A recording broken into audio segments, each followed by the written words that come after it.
I'm Glenn Lawrence. I'm a Level 3 surf coach in Byron Bay Surf Club. In this DVD we're going to run through skills and techniques for beginners to intermediates to teach them how to paddle skis in surf lifesaving.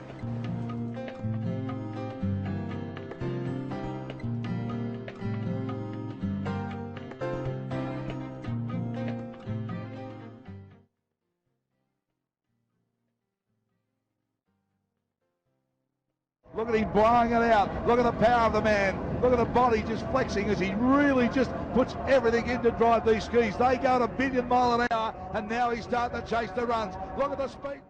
Paddling with the catch straight out and getting a square blade, so to speak, so that the blade is beside the boat and not, say, positioned like out that way, like a duck bill paddling kind of thing, will ensure that the boat moves a lot smoother. If you were to enter the water with blades at an angle like this, you may actually push the boat from side to side. Also, entering the water with elbows bent and not stretching right out may force the boat to bob up and down. So, main thing with catch to remember is to reach out, make sure the blade is square and that your top hand isn't going to shoot upwards. At the end of the recovery, the hand should finish at eye height and slightly across the midline of the body. Then the paddle in the water is lifted cleanly out by body rotation and the arm bending at the elbow. As in swimming and board paddling, it is vital to maximise the reach component of the catch.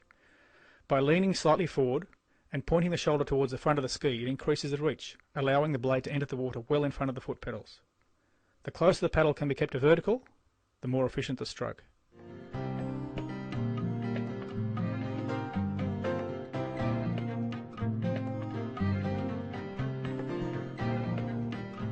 This paddler has excellent shoulder extension, but is losing 10 to 15 centimetres of stroke by not getting his blade into the water as early as possible.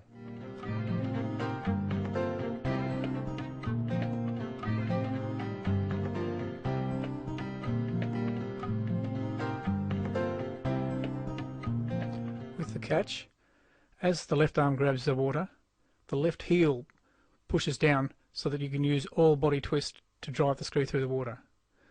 The more leg drive you get, the more abdominals and lower back you can use to force the ski through the water.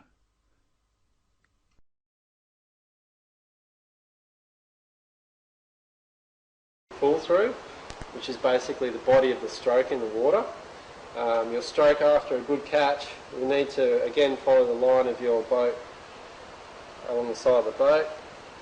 If you're going to push out, again you may push the boat off to side like that. So you need to basically try and keep your elbow fairly straight, follow the boat along the side of the boat before you commence your exit. In this example, the paddler is not pulling directly down the side of the ski, he's pulling wide, and you can see the ski moving from side to side.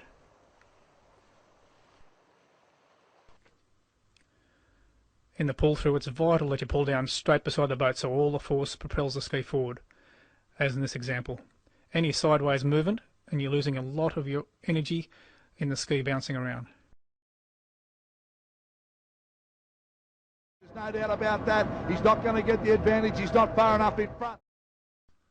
When the blade enters the water, the arm is nearly straight.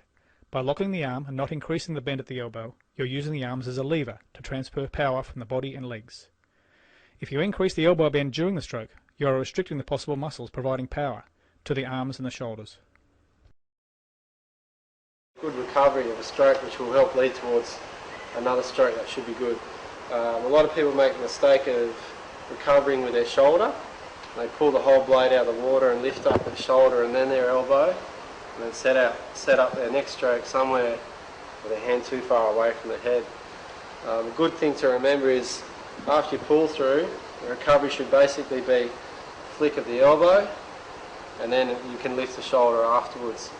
That way you're a lot more efficient and you're actually getting your blade set up for the next stroke in a much more correct position. Good body twist and leg drive is the difference between average and outstanding paddlers. Without it, the paddler is only using arms, shoulders and upper back. If you drive through the heels, it allows the thighs, abdominals and lower back, greatly increasing the power of the stroke.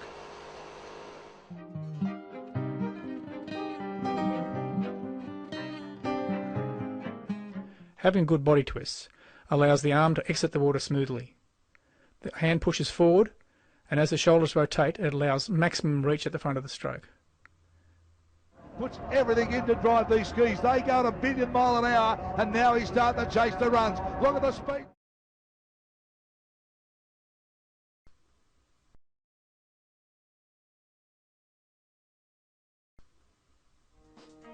Starts in ski paddling requires coordination and timing, and lots of practice will perfect it.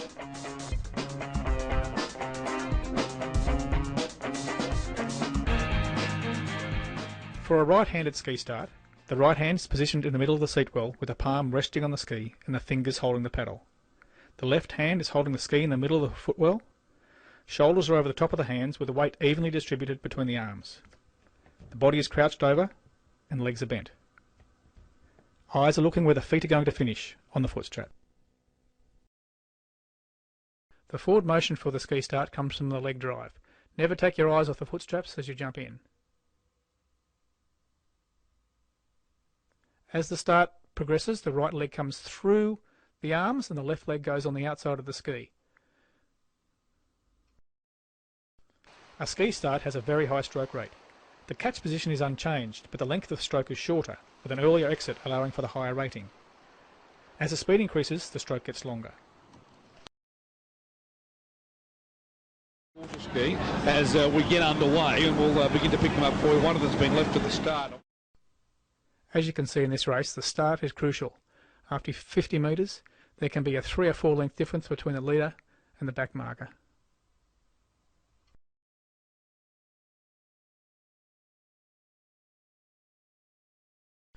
When negotiating the break, the speed and momentum that the paddler can apply to their ski when hitting the whitewater is the key to successful racing.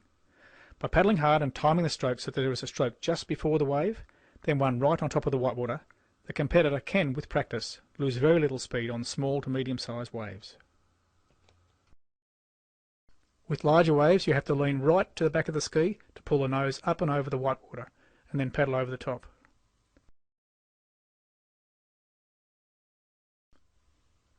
It's important to keep paddling all the way through the break. In this open field, you can see some paddling, some pausing. If they can maintain their paddling up and over the whitewater, they gain length on the competition. On smaller waves, you can successfully pop a whitewater and not lose much speed. On larger waves, it can almost stop the ski dead. The man, he's absolutely stepped out of the surf for a while. He's concentrated on the kayaks, but gee, it's good to see him in action. Another skill needed to negotiate the break is to be able to punch through a breaking wave. As you approach the wave, maximum power, and as you go through the wave, grab the other side of the wave and drag yourself through. We go, watch this surf pick up. Rolling your ski. All beginners should master this, and as their skill increases they can pop larger waves. They need only to do it on the biggest waves. Usually momentum will help, so paddle right up to the wave. Keep the ski at direct right angles to the wave all the time. Any extra angle increases the force the wave can apply. To roll, put the paddle in your left hand, grab the right foot strap with your right hand and force the nose of the ski through the wave. As the wave goes over, flick the ski back over and get on and paddle again as fast as you can.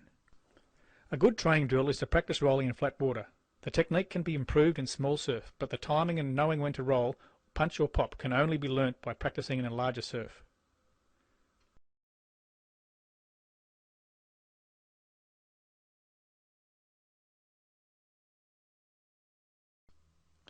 As you approach the buoys, it's important to get position.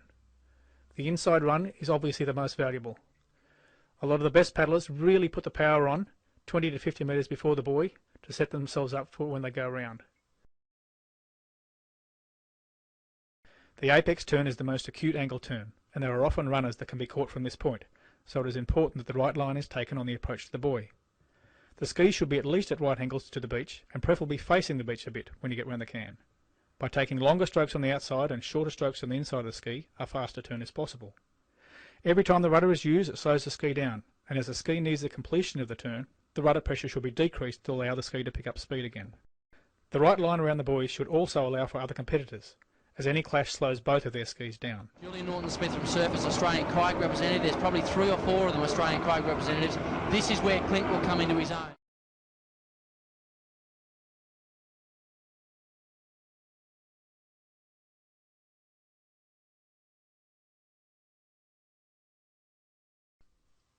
The secret to catching a wave is power. Power to catch the run and power to get out in front of it. You must keep the ski at 90 degrees to the wave as it breaks.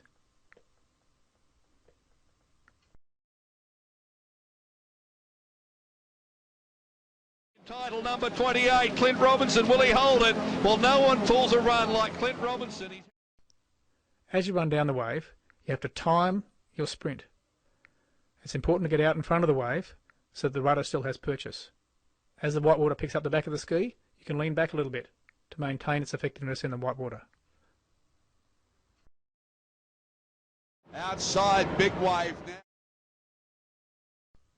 Some waves are just too large to hold straight. And there's an important technique that you can practice called bronco riding. If you can master this technique in small surfs and practice it doing it all the time in small waves, you can learn how to finish a race properly. As the ski starts to go sideways, lean back, drop your beachside leg over and hold onto the ski with your oceanside elbow. Wait till the wave loses its power and then try and drag yourself back ground using your leg and your paddle, and you can finish straight.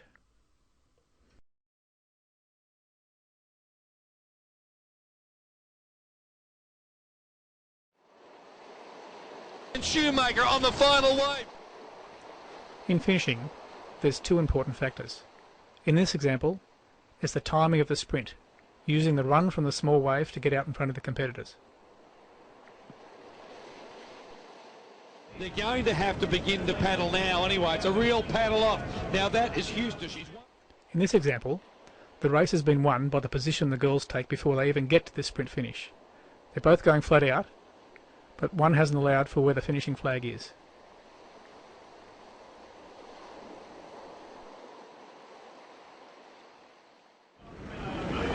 So Holly Houston will pick up the silver medal. When learning how to paddle a ski, and once reasonable balance is achieved, the paddler should have regular skill training sessions. The more time that can be spent in the break, the better. Learning how to handle a huge range of conditions will greatly improve their race performance and allow them to achieve their potential.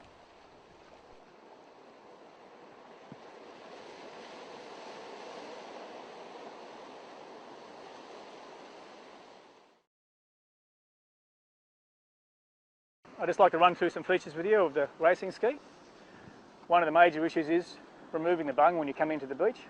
The air expands and it can crack the ski. When you go back out in the water, make sure you put 5 or 6 breaths back in, so when the water hits the ski and the air contracts, it won't crack the ski again, and it'll keep the correct shape for racing. We'll just run through some other features of the ski.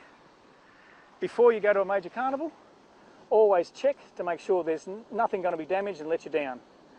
These cables are probably only meant to last 18 months without being stretched and tightening. So you check to make sure there's no fraying, no damage of the foot straps, and everything's safe. There's no sharp bits on the edge of the ski. And you check the other end of the cables inside the hatch cover and make sure they're safe and aren't going to fall apart just when you need them. It's important when selecting a ski to get one that fits your legs properly. You have to have good clearance underneath your knee. If you don't have the good clearance, then you cannot get maximum leg drive. If your ski's too long, you can't put pressure on your heels and you can hurt your back. And if it's too short, it makes you much more unstable and hurt your back as well. With the seat, before you go out, it's a good idea to put some wax in the bottom so that your bottom's anchored safely for when you do the bouncing over the chops or hitting a wave sideways. I'd like to talk to you about paddles and shafts. We've got a big range of paddle sizes and used in surf lifesaving from 205s to 218 centimetres. The biggest, strongest kayak paddlers can use the really long ones. The trouble with a long blade and long shaft is it really slows your rating down, which can impede you if you've got to start 5 or 6 times in one race. A general rule for paddling with the ski, you want your 90-degree angle at your elbows and your hands evenly spaced along the shaft.